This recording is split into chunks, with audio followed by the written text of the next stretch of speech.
दिल्लीतल्या स्फोटानंतर अल फलाह युनिव्हर्सिटी उजेडात आली आणि या युनिव्हर्सिटीचे प्रताप सुद्धा उजेडात आले.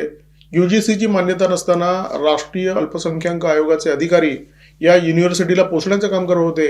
या युनिव्हर्सिटीवर कोट्यवधी रुपये उधळत होते. अस्तिनेतले हे निखारे कोण आहेत ते शोधण्याची जबाबदारी आणि त्यांना ठेचण्याची जबाबदारी आता केंद्र सरकारवर आलेली आहे.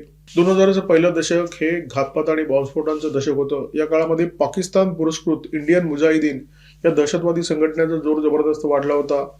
या संघटनेचा एक सदस्य मिर्झा शाहिद बेग, हा मिर्झा उत्तर प्रदेशमधल्या आझमगडचा. या आझमगडमध्ये त्याने इंडियन मुजाहिदीनसाठी आझमगड मॉड्यूलची स्थापना केली, अनेक दहशतवाद्यांची भरती केली आणि देशभरामध्ये अनेक स्फोट केले.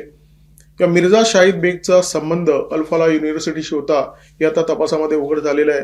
मिर्झा अजून भारतीय तपास यंत्रणांना सापडलेला नाहीये. पाकिस्तान अफगाणिस्तानच्या सीमेवर तो कुठेतरी कार्यरत आहे अशी माहिती भारताकडे आहे.